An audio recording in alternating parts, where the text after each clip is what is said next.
Good morning, good afternoon, good evening. Thank you for joining our TrueSTUDIO Lite Getting Started webinar. I'm your host, Stephen Martin from Autolic in the US, and also joining us today is Matthias Norlander from Autolic in Sweden. Just a few notes about TrueSTUDIO before we get started. TrueSTUDIO Lite is a free C++ tool for ARM development.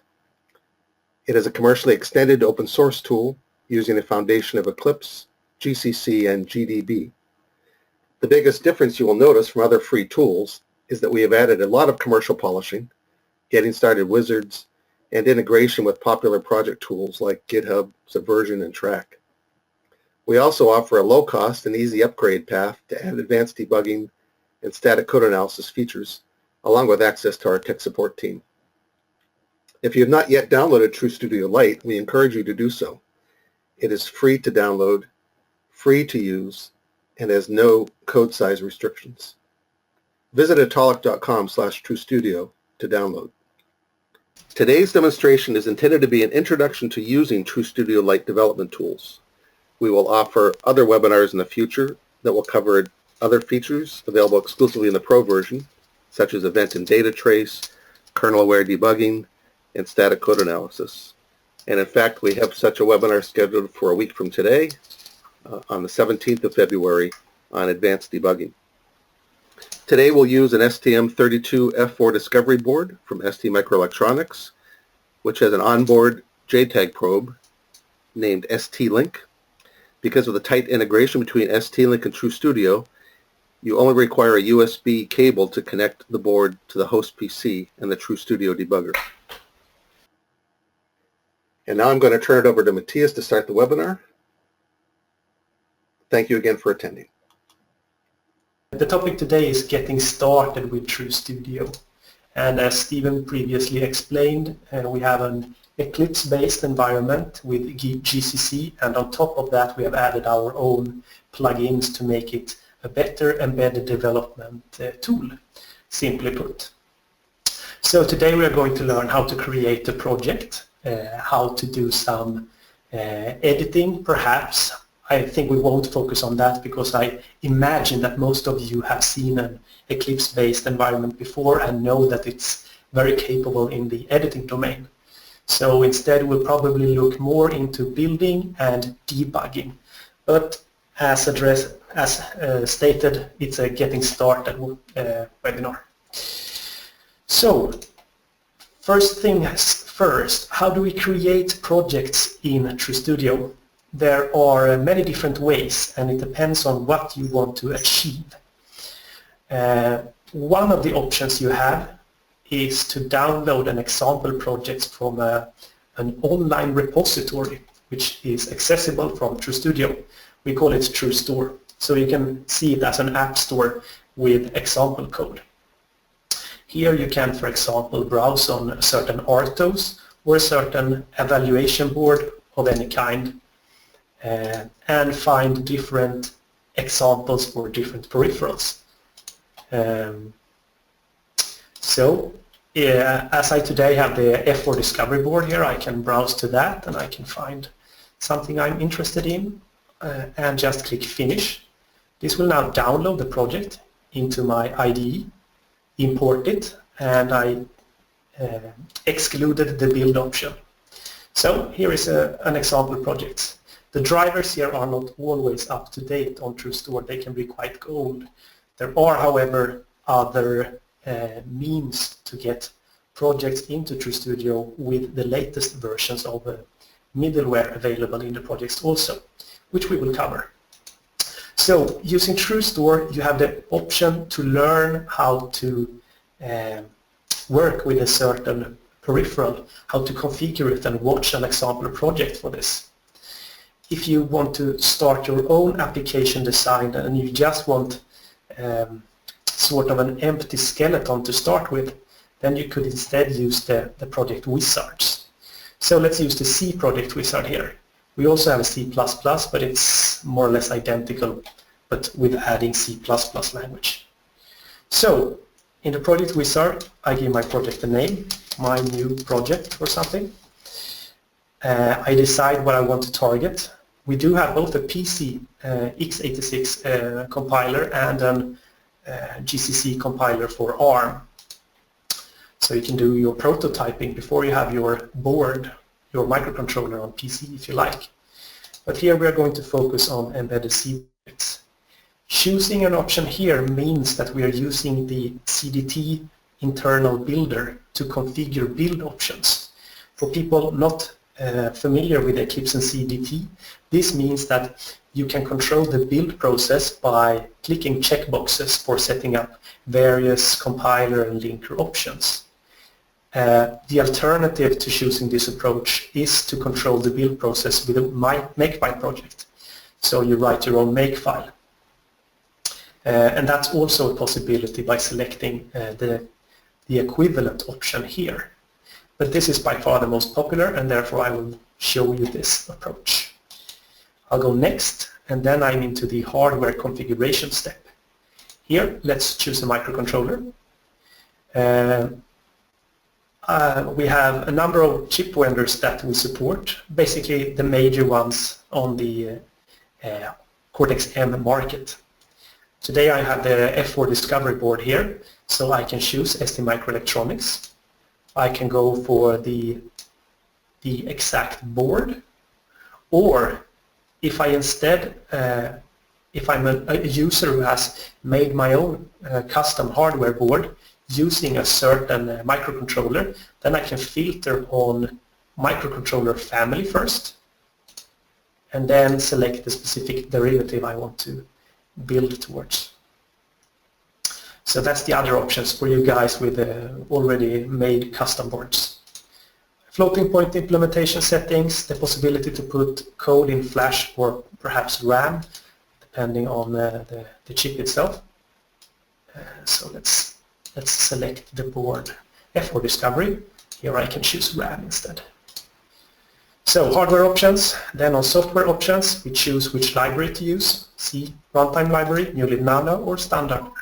It's up to you which you use. We recommend the Nano to start with and then move up to the standard if you need more functionality. Optionally, you can generate a smaller implementation of the printf family. This does not support float, but if you can live without float, you get a smaller memory overhead for printfs. System calls files to be able to redirect I/O, and some other optimization settings for dead and code and data removal. So that's some software configuration. And then as the last important step, you need to select which debugger you wish to use to interface with the microcontroller and the board. Since this is a specific board with an onboard ST-Link V2, it only offers this option. But if the board had a JTAG header, you would also be able to choose a Sega J-Link or another probe. And then we just see the build configurations that will be generated, and we click Finish to generate the project template, including a number of different things. First, we get libraries, CMSIS libraries, device libraries such as the chip header file, and here we have the standard peripheral driver in this case for this board, since it's a quite old implementation. This board was early out there a couple of years ago when the standard peripheral driver was used. Here we have the utilities folder, which is the board support package and potentially some other modules, and the example projects and some other files, linker script, etc. So a complete project which should be able to just build for you and then be possible to debug in your embedded target. So here we have the build toolbar. Clicking here builds the project. Here we rebuild the project, which means we do a clean to remove all object files and then build in one go. Here we only do a clean. Here we access the build settings, and here we select which build configuration we want to build against. And this is an interesting concept in Eclipse CDT environments with build configurations. So if I click here, I can see that this project, my new project, which just was generated, has two different build configurations, one called debug and one called release. Debug is currently active, which means that when I click on the build button, I'm going to build all these resources using the build settings that are set up in this configuration. And as output, I will get this folder containing object files and the final binary. The release configuration probably includes higher optimization levels and a lower debug symbol level. So those are essentially the differences between the two different configurations. I can create more configurations by clicking New. So I could create, for example, a configuration where I want to debug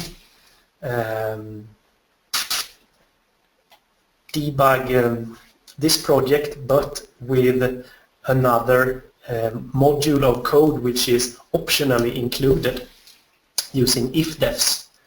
So debug module X.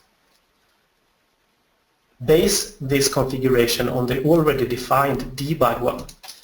This configuration also includes module X.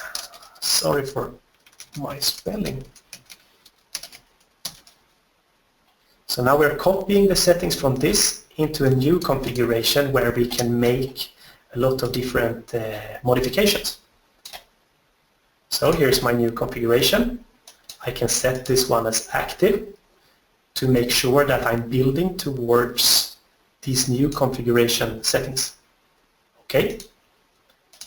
Now in order to change settings for this new build configuration, and with build configuration you may see it as a build target. That's that may be easier to associate it that way for some people. So here, if I click on this button, I open build settings. The most important settings here are under C++ build, settings, and then tool settings. Here we are able to change the different compiler and linker settings for our different build configurations. So, for example, let's take a look at optimization settings here.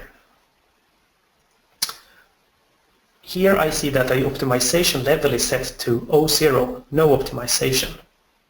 This setting applies to the configuration called Debug Module X, which was derived from the other configuration called Debug. So those should be identical because basically the settings here were copied here. The release configuration, however, is different. If I select this one, you will see the settings for this configuration, and here we have optimized for size. So the takeaway of this, what I'm trying to say here is that if you change some settings here, the setting will only be applied to whatever is pointed out here. If I change to 03, click apply, it's only applied to release, not to debug, still 0. So in order to make a setting apply globally, make sure you are on all configurations. That's an important takeaway, otherwise you will not understand why one build configuration builds successfully and another doesn't. Okay, so while we are here in the build settings GUI where we can change all the build settings, the first thing I typically change when I have generated a project is found actually here, the C++ build and behavior. Here I am able to tell TrueSTUDIO to invoke the compiler and the toolchain several times to utilize many of my cores in my laptop when we build. So I can build several source files in parallel to speed up the build process. Let's take an example. Here we see that this time it took us 8.8 seconds to build the binary here as reported in the console. If I now change to use the optimal jobs 4, as I have 4 CPU cores in my laptop, and click OK, and then I do a clean build, and hopefully I will receive a faster build with this setting. I did not. Okay, that was a poor, poor demonstration, but typically it works that way. Okay, and you want to know why? It was because I was changing in this build configuration. Notice here, but what I was building was actually this, where I had not applied this setting. So that was actually, it was a mistake, but it was a good a learning lesson on how easy it is to forget about which configuration you're applying a setting to. So now if I click OK and then do a clean build, then we'll probably have a better result this time. Yeah, 5 seconds. So if you have a big code base, this is a good setting to change. Let's also just quickly move through where you change different important settings related to building your project. Here on C Compiler, you're still in the Tool Settings tab here. You see the complete options field we are feeding GCC with. If I go to Target, I can set some floating point implementation settings. General, here you can change which C standard you're compiling against. Symbols allows you to set up build symbols globally for the build configuration. Directories, here you set your include paths for the C preprocessor to work on to find your header files. Optimization, set the optimization level and choose whether you like to use prepared dead data and dead code removal to do garbage collection with the linker. Debug level, warnings, and if there's a setting you wish to set up which does not have a checkbox, then you go to miscellaneous and add it here. For the C linker, there's one special thing which is general. Here you can point out which linker script you like to link the application against. Libraries are also important. Here you can point out different static libraries that you want to build your project against. Another tips is here under Other and Reports. Here you can select to automatically enable and disable, to automatically generate list files, which is the disassembly of your complete built binary, and a map file, which is a description of the memory configuration, which is that you have in your linker script and how different objects are put together in your L file or your binary. So this file is useful for troubleshooting different problems. And under output formats you have the possibility to convert from ELF to another format. So those are some important stuff to know in the beginning, but there are a lot of more things to know, but I think that's the key parts. So we have a build project. Let's start a debug session to see how that works. I'll simply click debug here with my new project, and I'm asked which L file I want to use, which I want to debug, since I created a new build configuration called debug module X. So I'll just choose the new one there. The first time I try to launch debug session, I get this wizard showing up. You should just be able to click OK and it should generate all the settings for you automatically.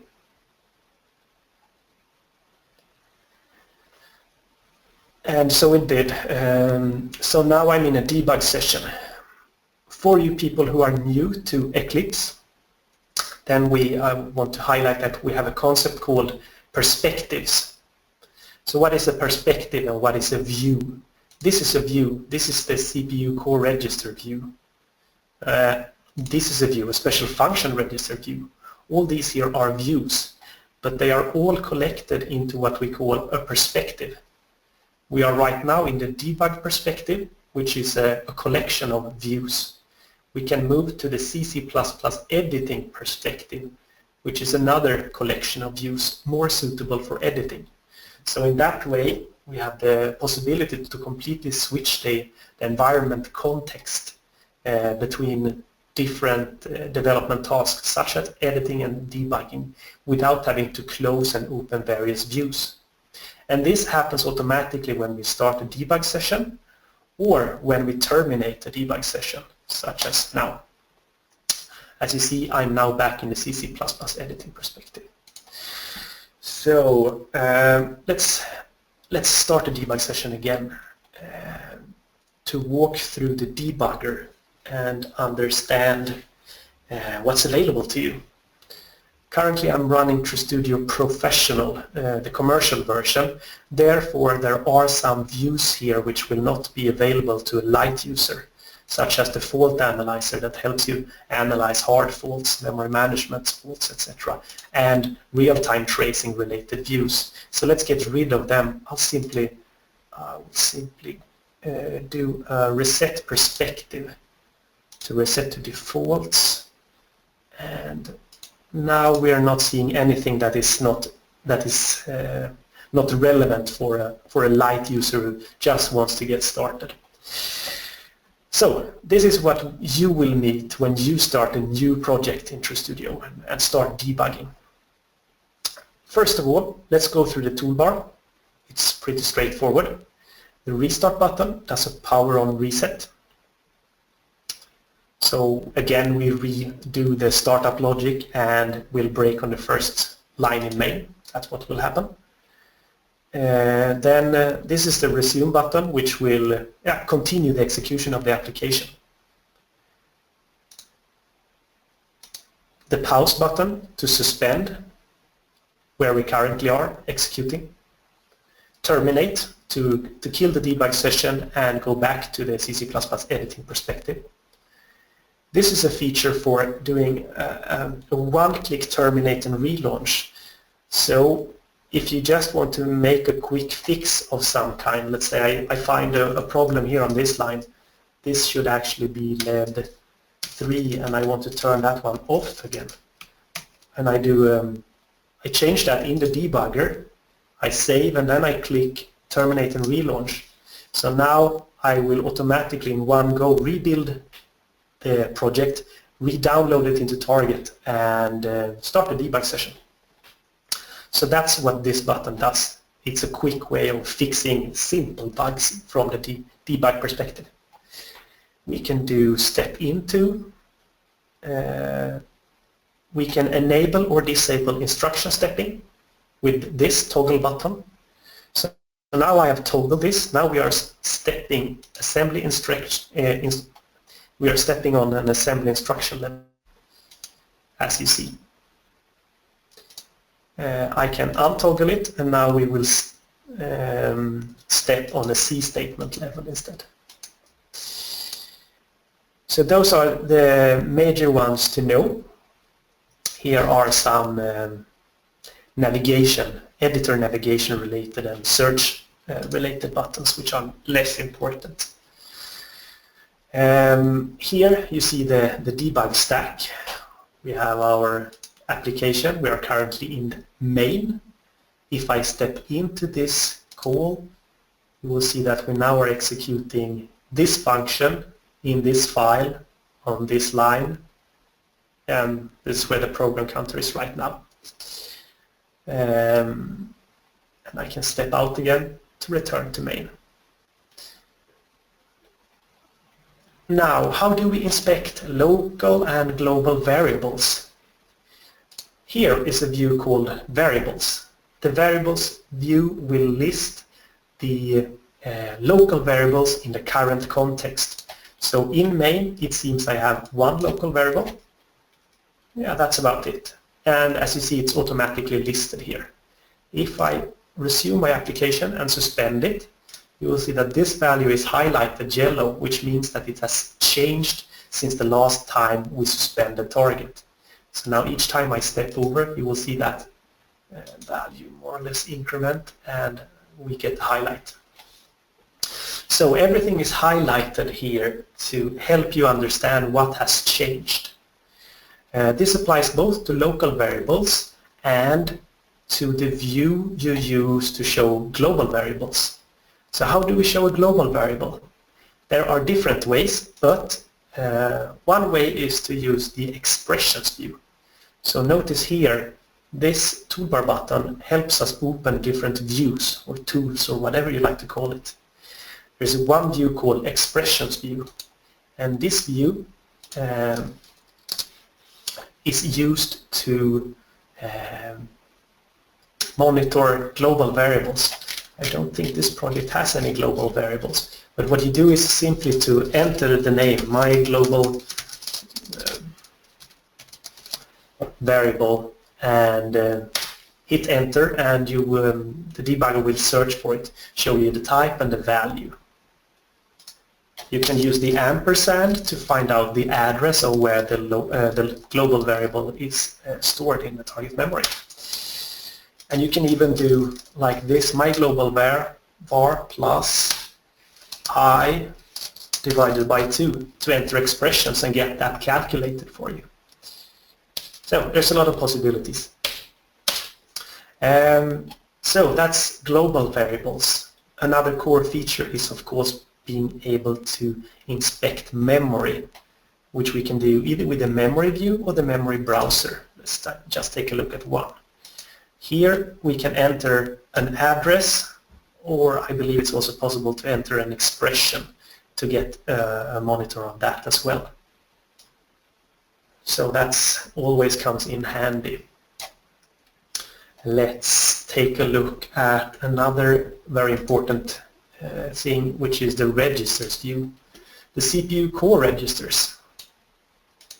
Those they are shown in what we call the registers view. I don't like how this is being tailored default on my widescreen monitor, so I can change this. I like to have my CPU core registers appearing somewhere here, so I can take the handle and drag and drop this one to put it there. And the same for thing with the special function registers view. I just grab a hold here and I drag it and I put it in the same tab like that. So here we see the CPU core registers. We have the stack pointer, link register, program counter, etc., etc. You can visualize these in different representations by going to number format and go hex if you like that better. There's a special function registers view also, which allows you to inspect the registers of the IP, the peripherals for the specific chip you are developing for. So this is separated into two different top nodes, one which we call the Cortex-M system control block or similar. Here we have the core registers for the microcontroller. So you find things like the nested vector interrupt controller, SysTick, and system control block here. And then we have the added IP from the chip vendor. So in this case, when we're debugging an STM32F407, you can see the different peripherals here. Let's see if we can see something useful here even. If I go reset, and then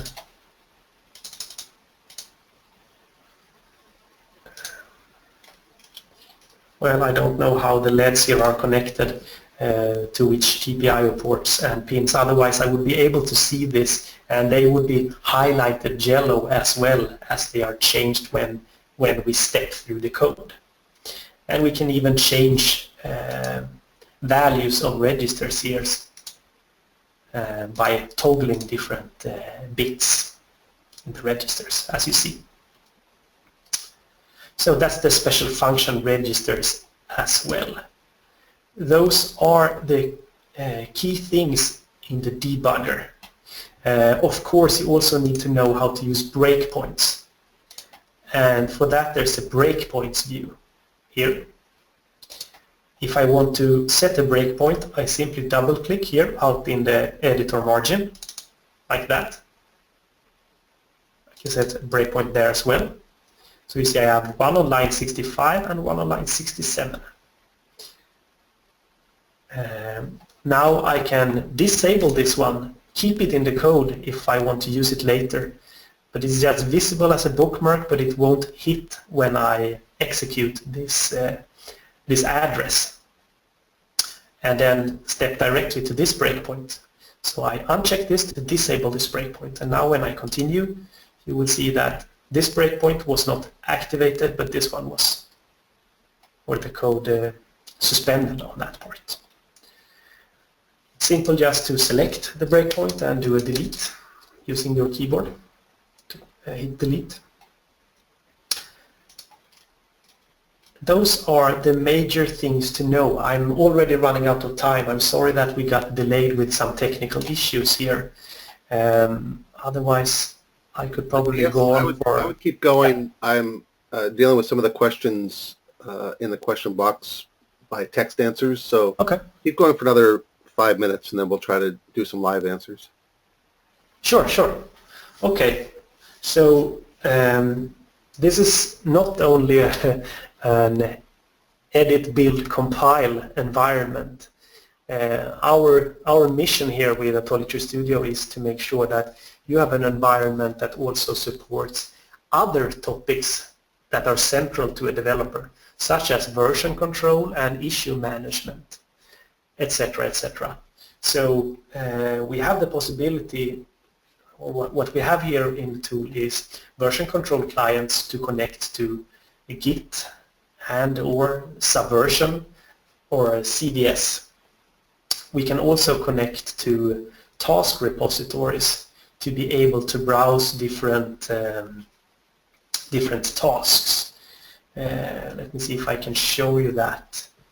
I'll show you version control with Subversion to start with. If I search here for SVN and then I open a view called SVN repositories here. Now what I can do is to go new repository. This allows me to create a local repository on my file system. This is useful if I don't really care about backups or being able to share my work with some colleagues. So for single contractor people, this could be a solution. But for more advanced use cases with more developers, you would instead click this button to add a repository location and point out the Subversion server that you have in your company.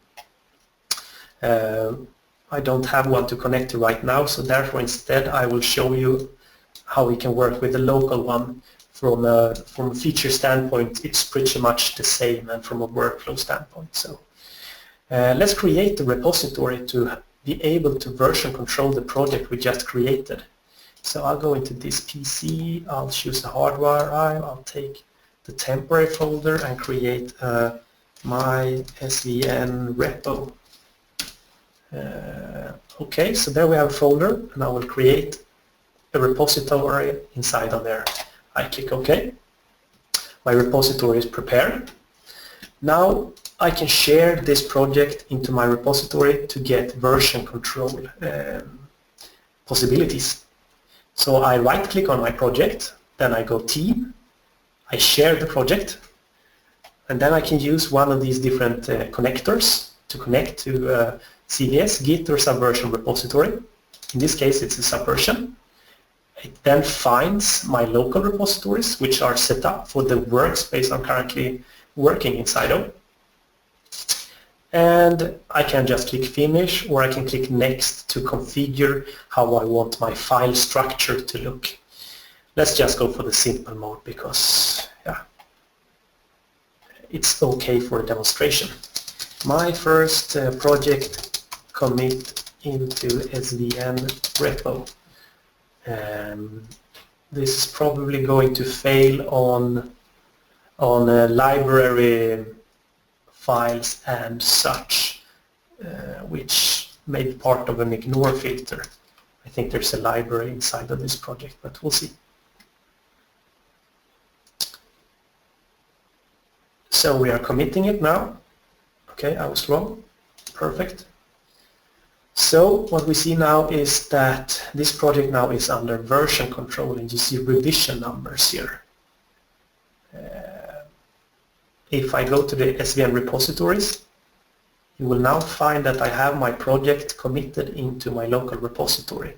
So if I make a change here, I go svn_eval led off led 6, something like that, just a small change, and then I can go select my project, right click and go down to the T menu, and here I have operations relevant for version control, and I can do a commit.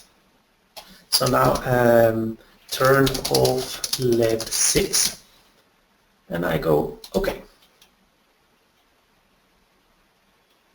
So let's see, team, update, and let's also refresh in the repository.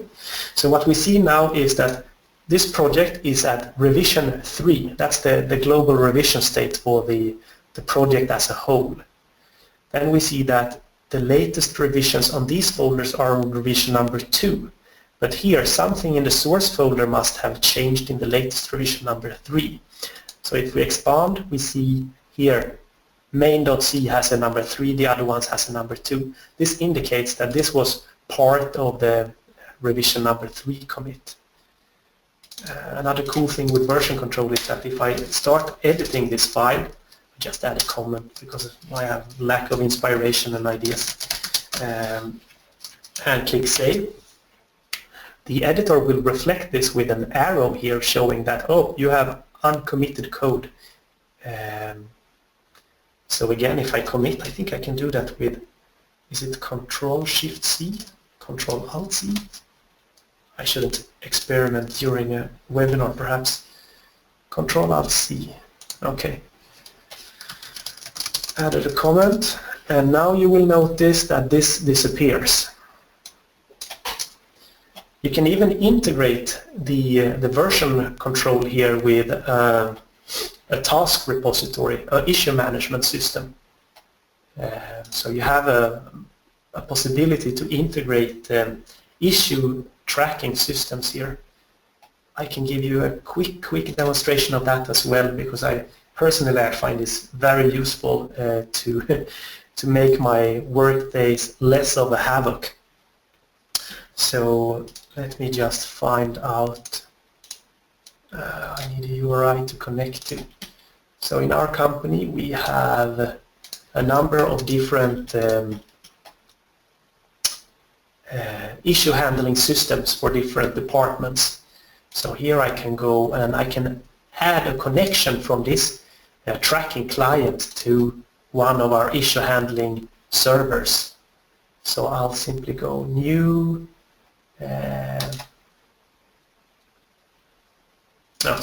I go connect, and I can connect to the server. I choose a connector. We support Bugzilla, Mantis and Track.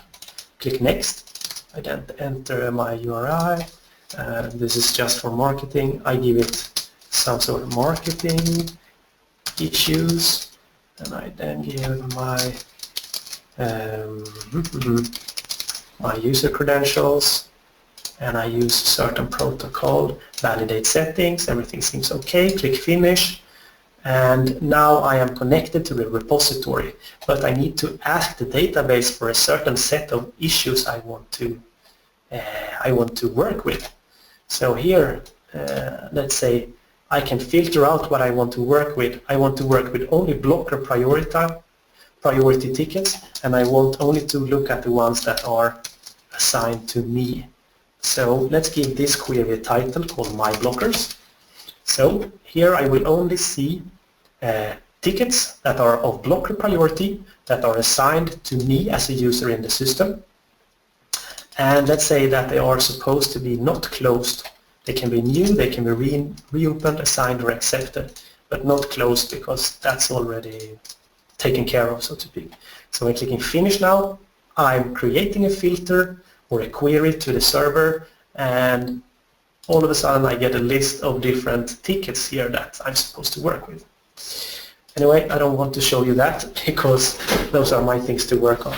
So what you can do then is to keep lists of things you want to work with, and you can even connect this to commit messages when you commit to Subversion. So you get automatic integration between the source code and different tasks, bug reports or feature requests or whatever that you keep in your bug or issue tracking system. It's very neat. But that's a complete separate topic which we could spend 2 hours on separately. Let's not do that today. Let's just show you how I can create a new task from inside the IDE here. So I can click New Task. I can say it should go to the Marketing Issues server. And then I give it a name, let's say bug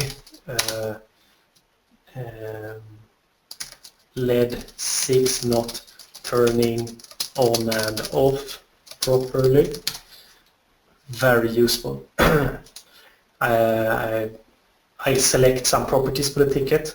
This should perhaps be some, I don't know, whatever. Give it a priority. This is a blocker, of course. Versions of my software, milestones, a description, blah, blah, blah. And a cool thing is that I can even add a context. I'll show you that shortly. So I submit this ticket. Now it's part of my list in my server database. And if I want to start working on this ticket, I can click like this. I activate the ticket. And then I start working in the code. So I work a little bit here. Watch where I put my mouse cursor now. On line 86 there. I'm putting it there and I'm putting it there. So an example of when this is useful, being able to work on tickets that you have active. That is when you have a manager who constantly changes your priorities and you need to keep focused on different things all the time. So I'm going to jump in and change your priorities, Matthias. We have only a few minutes left. Can we take a couple of questions from the audience, and then sure. We'll try to extend this a little bit of more time past the top of the hour. If you have time to stay, please do so. Okay, so we had a question about making an assembly project. Is there a way to set that up? Yeah, what I would do is to just generate a C project and then don't add any C code, only assembly code. As long as your folders here are perceived as source code folders, they will be picked up by the assembler binary utility and built. So that's one way to deal with that. Okay.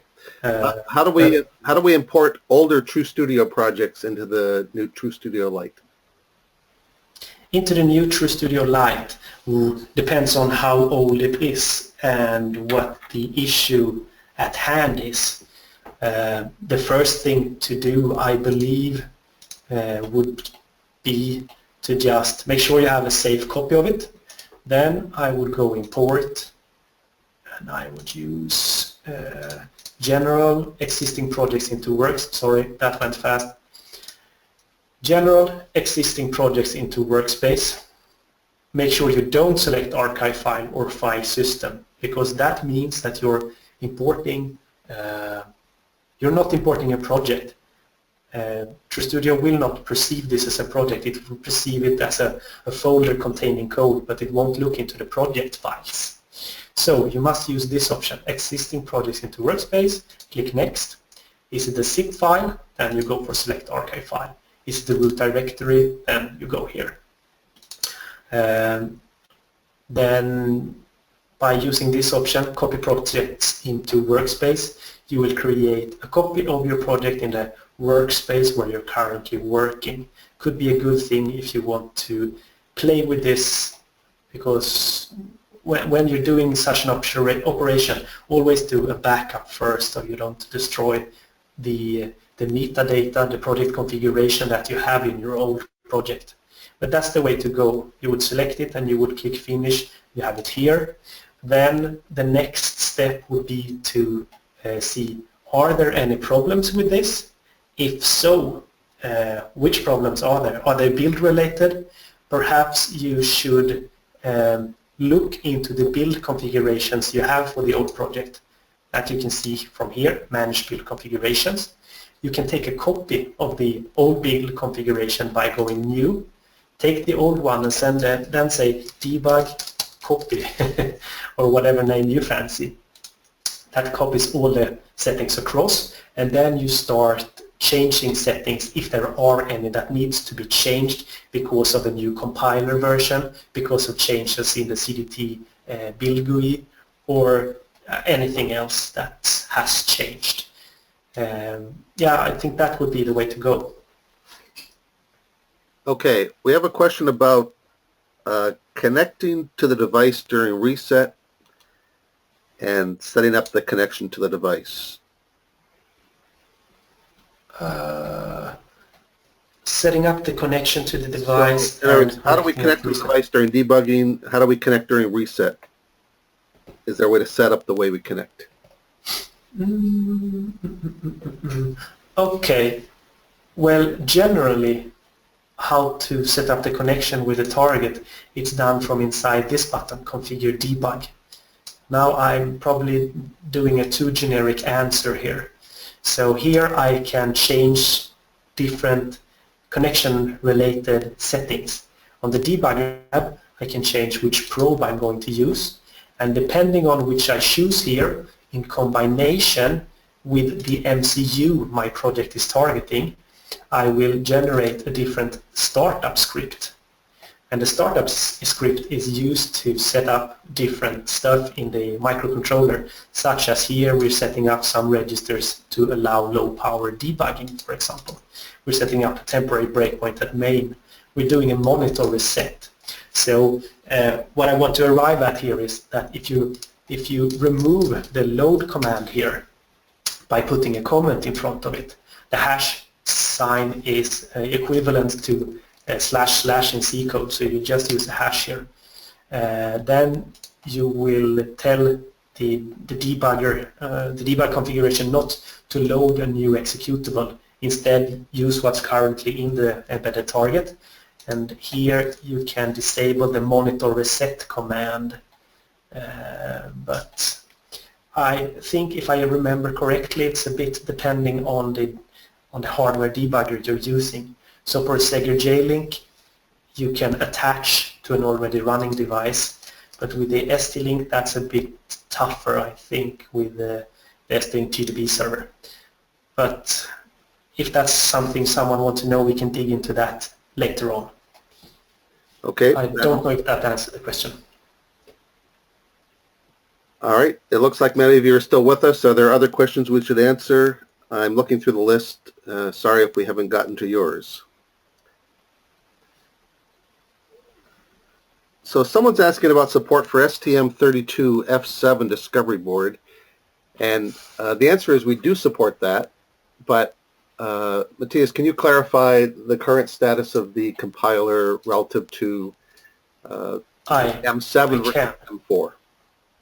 I can. So the current version of our compiler only builds Cortex M7 projects with Cortex M4 instruction set. So we're not really using the full functionality of the M7 pipeline and FPU. I don't know if it's FPU, but yeah, it's not optimal yet, and we intend to fix this for our next version, which is targeted for May somewhere. There may be alternative solutions to work with this. we are thinking about this, because we also want to add the Cortex-M7 build support properly, so to speak. But currently what we're doing is to support this with building Cortex-M4 code. So for the specific board that was requested, you can use the project wizard to generate that, ST Microelectronics, and you will get the option. I think you're probably talking about the 746G Disco, and there you have support for that board. I also know, if you are ST interested, let me see if I can show that there are many people who are working with a tool called CubeMX. CubeMX integrates to Atollic TrueSTUDIO and helps the developer to configure projects and generate fresh firmware drivers, the latest ones from the ST repositories. So we're talking about the standard peripheral driver or the HAL driver or other middleware and RTOS. I think even FreeRTOS is distributed from there. Anyway, if you use CubeMX, which works good with TrueSTUDIO, you will run into a problem with the F7 projects, because those projects in CubeMX will set up an assembler directive here. They will set something like this,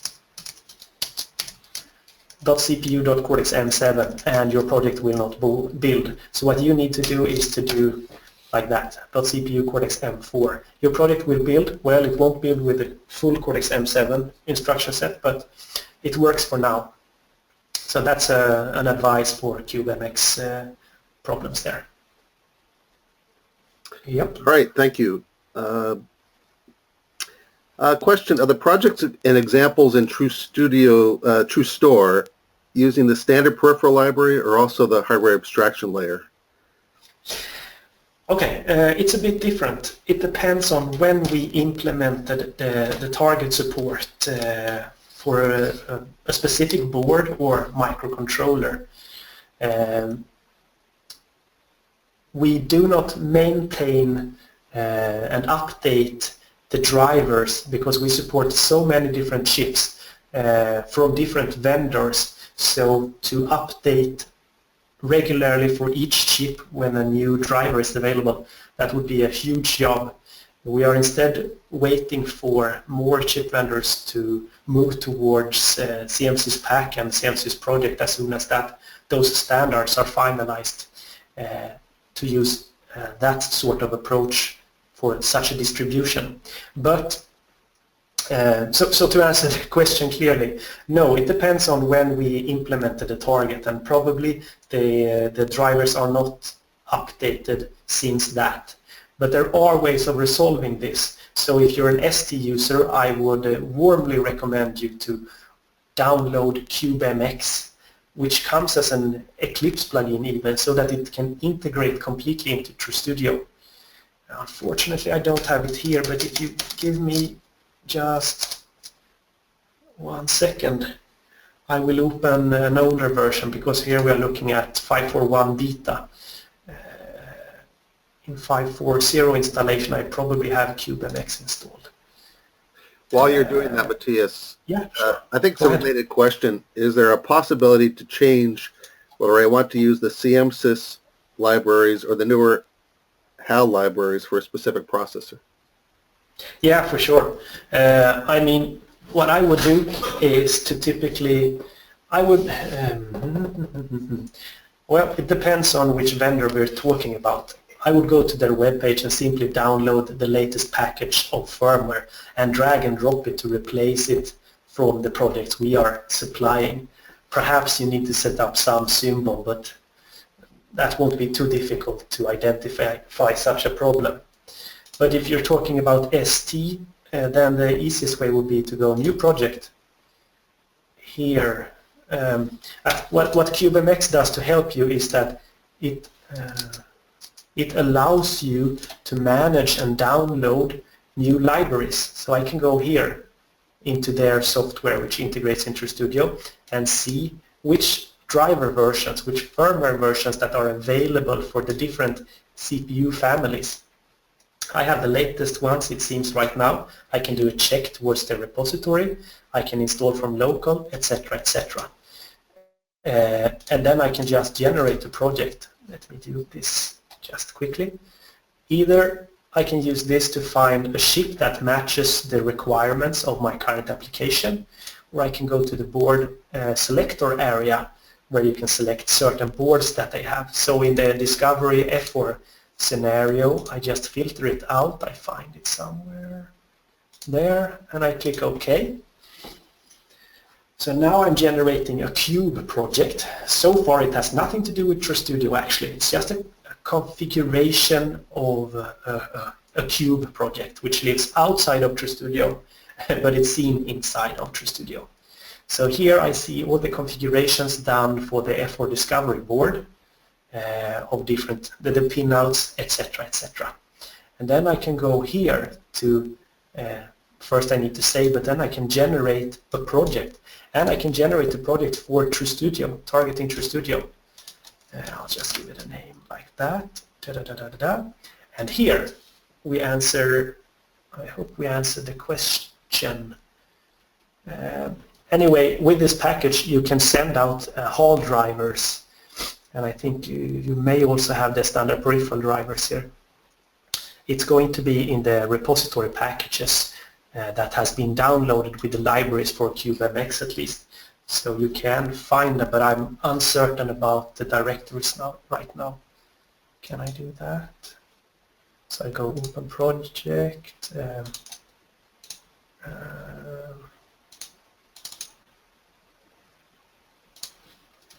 See if I can find that project. Should be interesting. You can go ahead with another question in the meanwhile. Oops, where did we put that? Documents.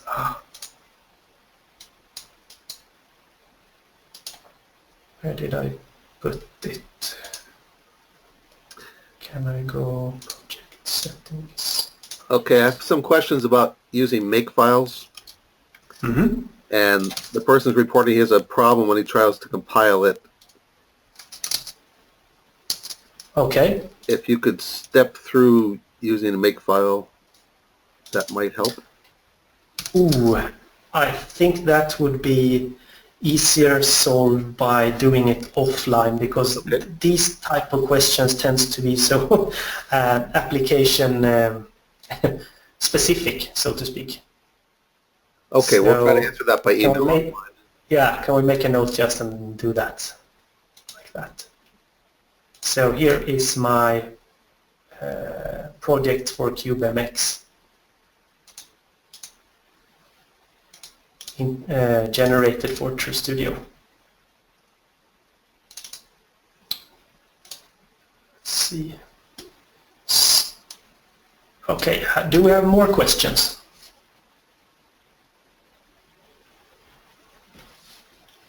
I think we've answered all of them that we can today.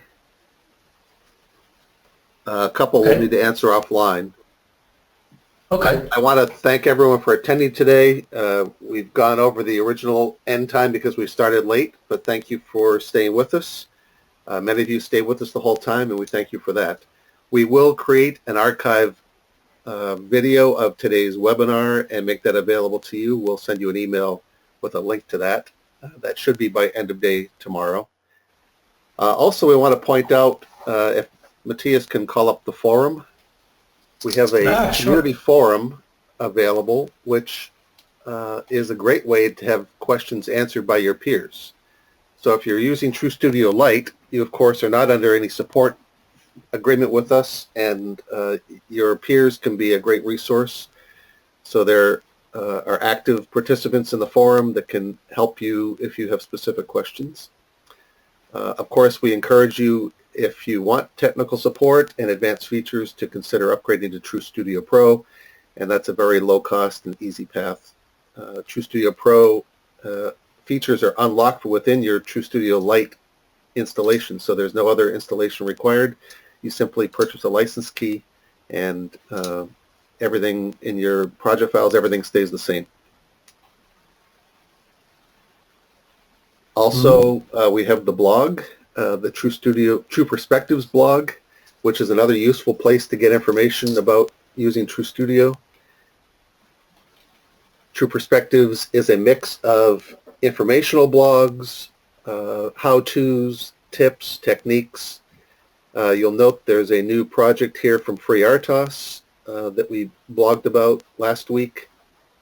And we're pleased to say that Richard Barry and FreeRTOS are now standardizing on TrueSTUDIO Lite going forward for all of their example projects. So that's a very easy way to get started if you're planning to use FreeRTOS. Is there are sample projects with source code already projects running in TrueSTUDIO Lite. You can import that as an existing project, and all the configuration settings are done for you for the specific development board that he has chosen.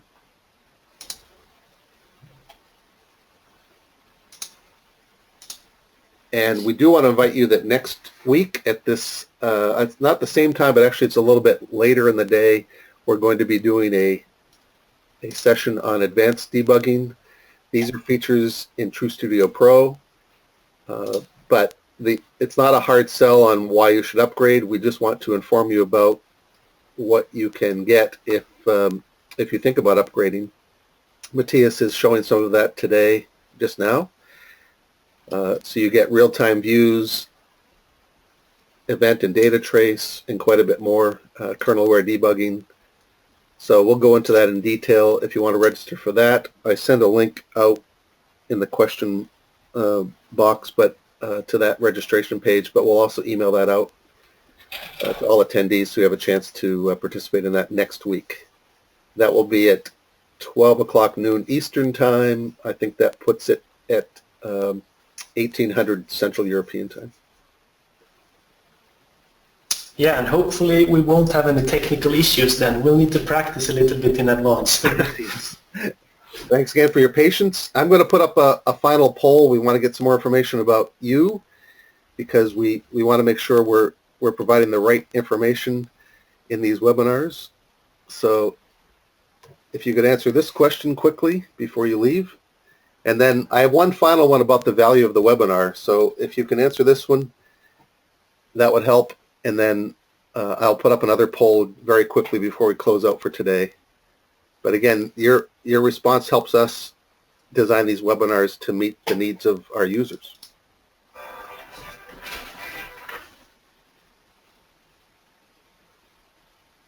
Okay, I'm going to give it another couple of seconds, and then I will close this and launch a poll about your experience today. Okay, one more poll coming. Thank you for that. And again, thank you for attending today. We really appreciate it and hope we were able to provide useful information to you about using TrueSTUDIO and TrueSTUDIO Lite.